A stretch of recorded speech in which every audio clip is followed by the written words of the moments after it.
Bienvenue dans l'épisode 31 de notre podcast intitulé La détente sexuelle, expression de soi et spontanéité. Aujourd'hui, nous explorons l'expression de soi, ces mouvements libres, naturels et spontanés qui révèlent qui nous sommes vraiment. Nous verrons comment la spontanéité bloquée par les tensions corporelles est essentielle à une vie et une sexualité épanouie. Si vous voulez apprendre vraiment ce qu'est ressentir, à mettre des mots sur vos sensations, vos émotions jusqu'à devenir l'expert de votre énergie sexuelle selon l'approche de Willem Reich, je vous laisse avec Cécile, psychothérapeute et sexologue, avec une pratique en cabinet depuis 25 ans. Une véritable humaniste, penseuse radicale provenant des étoiles, une main de fer dans un gant de velours qui vous livre tout ce qu'elle a appris au plus profond de votre être.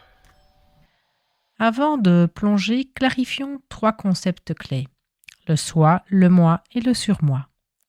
Le soi, c'est l'ensemble de ce que nous sommes, notre énergie vitale, nos impulsions profondes, notre corps, nos émotions spontanées. Il existe au-delà de la conscience. Le moi est la partie consciente de la personnalité, ce que nous pensons, décidons, contrôlons. C'est le je qui parle, qui réfléchit, qui planifie. Le surmoi, c'est la voix intérieure, des règles, des interdits, souvent hérités des parents ou de la société. Ce sont les « il faut »,« tu ne dois pas »,« tu dois ». L'expression de soi révèle le soi à travers le corps et les impulsions, même quand le moi ou le surmoi cherchent à contrôler. C'est pourquoi nous nous exprimons tout le temps par un geste, un regard, une posture, sans forcément en être conscient. Alors, dans les épisodes précédents, nous avons exploré l'orgasme total, les mouvements fondamentaux du corps et la libération des émotions refoulées liées aux blessures d'enfance. Nous avons vu comment les cuirasses musculaires bloquent notre vitalité.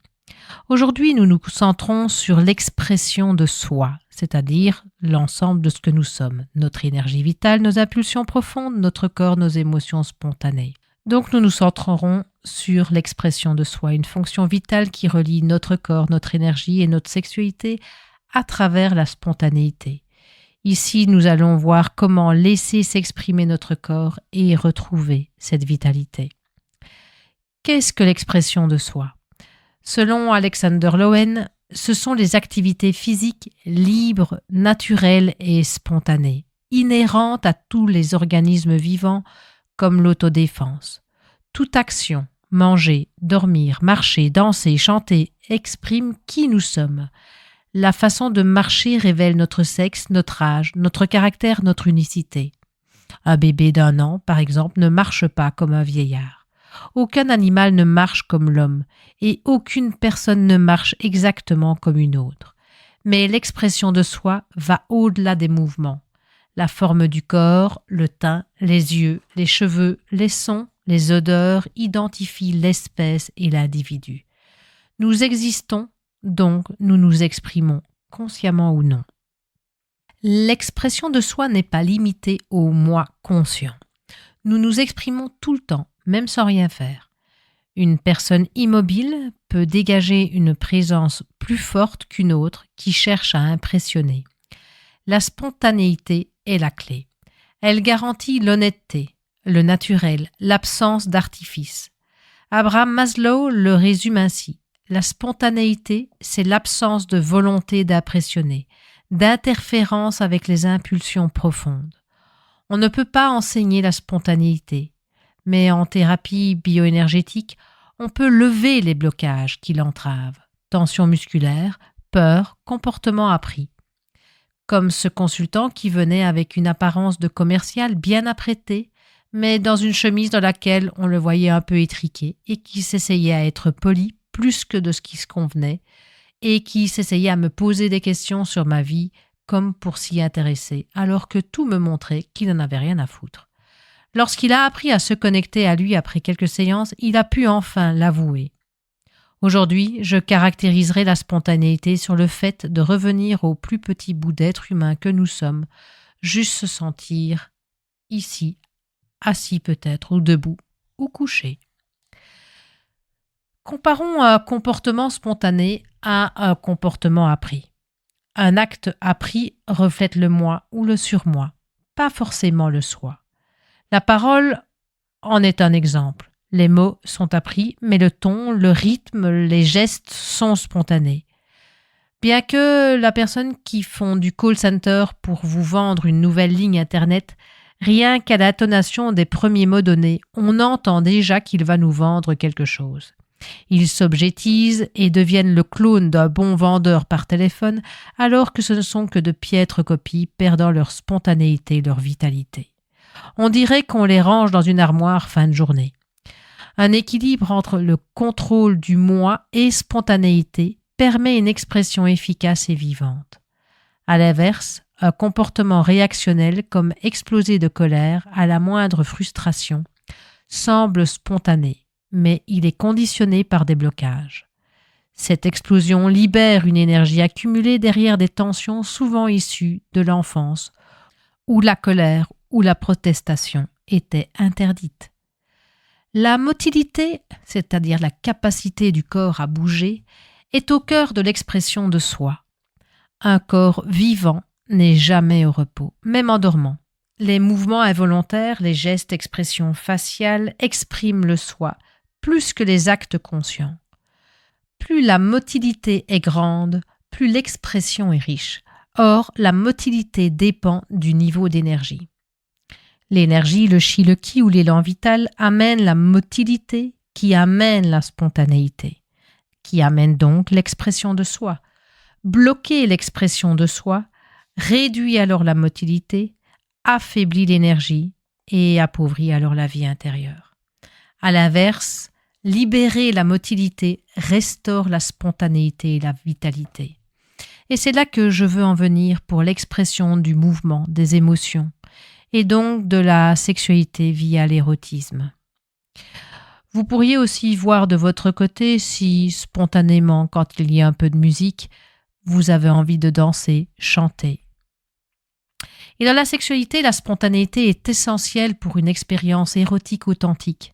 Un acte sexuel spontané, fluide, sans contrôle excessif, exprime le désir profond et connecte les partenaires à leur soi. Mais bien souvent, les comportements sexuels non tournés vers l'érotisme tombent dans des scénarios répétitifs. Fantasmes stéréotypés, gestes mécaniques ou recherche d'adrénaline déguisée en énergie sexuelle. On dirait que certains piquent un sprint et ils croient que la tension recherchée par ce sprint est l'expression de l'énergie sexuelle, de l'élan vital, alors que cela n'a rien à voir. Ces scénarios, comme nous l'avons vu dans l'épisode 30, sont souvent des règlements de compte inconscients avec des blessures passées.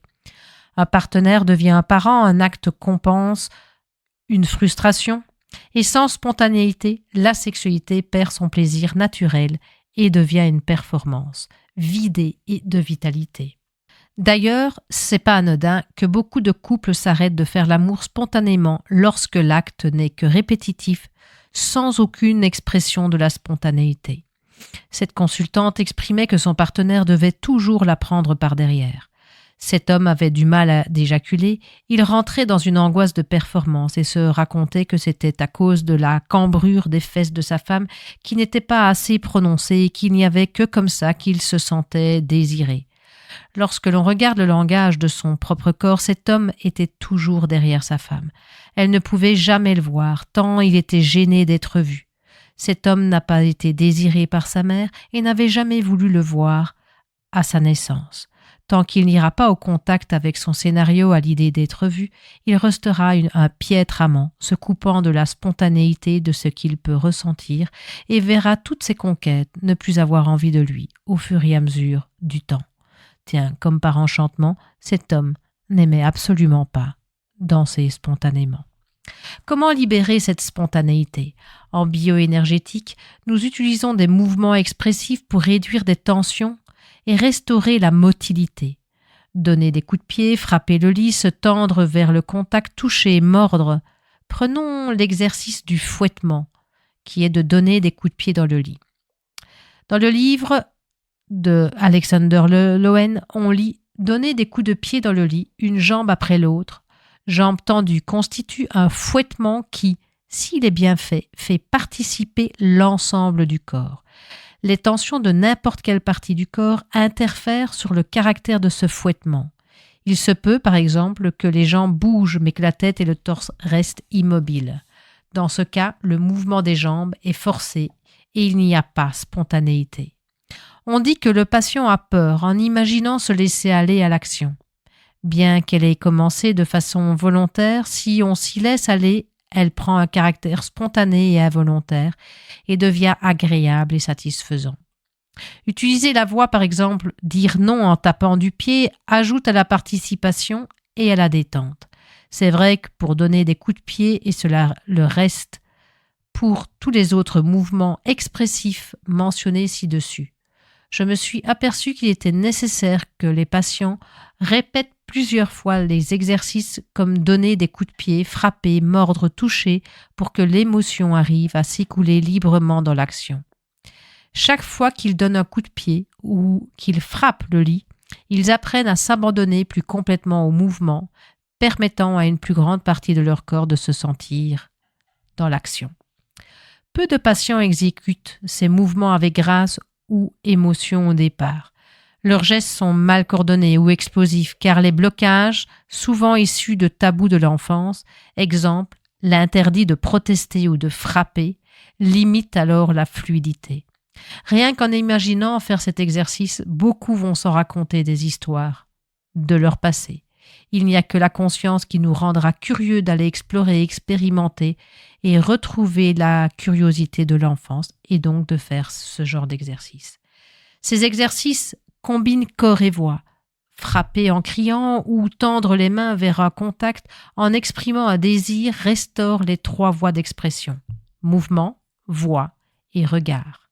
Bloquer une de ces voies, donc mouvement, voix et regard, affaiblit l'émotion.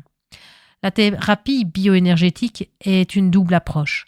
Analytique, comprendre le pourquoi des blocages, souvent liés au passé.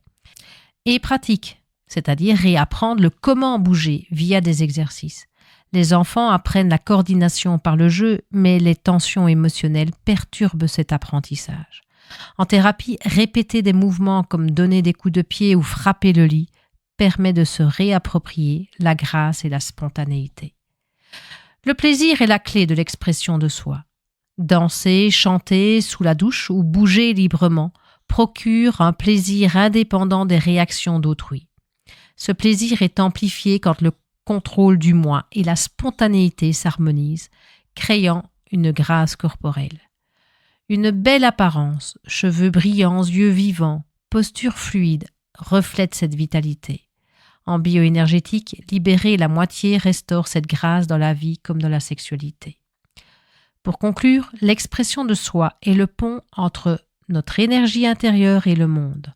En levant les blocages par des mouvements, des cris, des regards, nous retrouvons la spontanéité qui rend la vie et la sexualité vibrantes. Prenez alors un moment pour observer comment bougez-vous. Quels gestes ou sons retenez-vous? Laissez-vous aller à un petit mouvement spontané, même infime, et ressentez le plaisir de vous exprimer, que ce soit dans votre douche, sur une piste de danse ou dans votre lit.